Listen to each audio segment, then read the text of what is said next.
Bonsoir Internet, c'est le Dr Gonzo.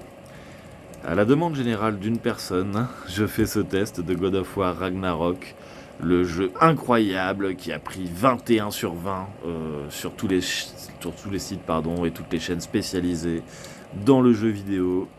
Je vais pondérer peut-être un petit peu ça.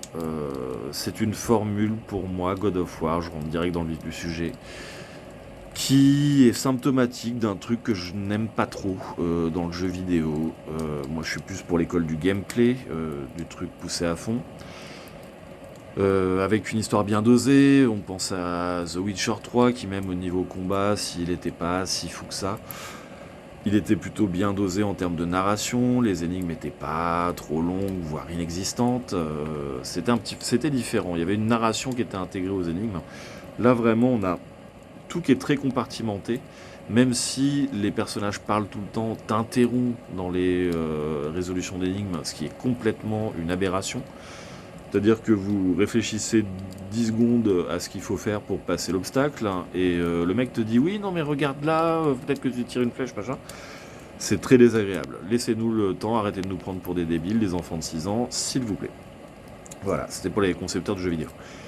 Et c'est aussi un jeu assez révélateur d'une Netflixisation, je sais pas comment on dit, de Sony, c'est-à-dire que on a un truc qui ressemble vaguement à du Last of Us, 25% d'exploration, 25% d'énigmes, 25% de combat, 25% de cinématique, et ça recommence, donc il y a des gens qui aiment bien ce genre de jeu. Moi j'avoue que c'est pas forcément ce que je préfère.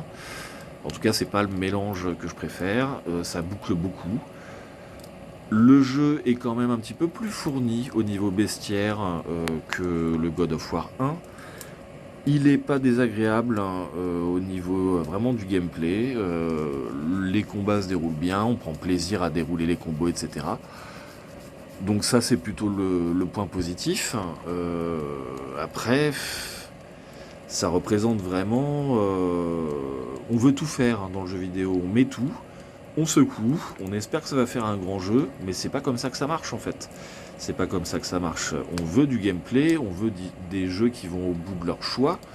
Et je rappelle que God of War c'est une licence assez burnée à la base, c'est-à-dire que c'est beaucoup de combats, un peu d'énigmes, mais beaucoup de combats, et bah merde, on met des grosses claques à des dieux, on les défonce en arrachant les mâchoires, on fait des mâchoires oreilles, et on met des grosses levrettes à Aphrodite. Je sais pas si on a le droit de dire le mot levrette, pas grave. Et, c'est des jeux relativement nanars presque, mais qui n'en restent pas moins jouissifs. Et là, on est face à des mecs, voilà, c'est des artistes, voilà, on est des artistes, on va faire un truc très arty, un plan séquence, qui ne quittera jamais l'épaule des personnages. Vous prenez n'importe quel film, c'est mieux filmé que ce qu'on a là dans Ragnarok. Déception pour moi, déception. Je m'attendais vraiment à une vraie suite du 1 qui était mieux dosée, même si le bestiaire était relativement ridicule. Et puis le choix des armes aussi. Là, t'as une troisième arme. Spoil, attention, petit spoil de fin. T'as une troisième arme qui va te servir à faire des trucs. Bon, du coup, bah, c'est pas trop un spoil. Il y en avait que 2 dans le 1. Est-ce que ça vaut le coup vraiment ? Si vous avez envie de vous faire 50 heures, vous allez un petit peu vous faire chier, mais vous allez avoir des moments où ça s'envole, à la série Netflix. Prenez-le, sinon, passez votre chemin, je crois.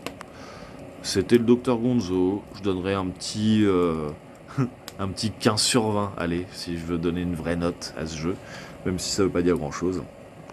Mais voilà, ne croyez pas forcément tout ce que vous dites, les sites de jeux vidéo, etc.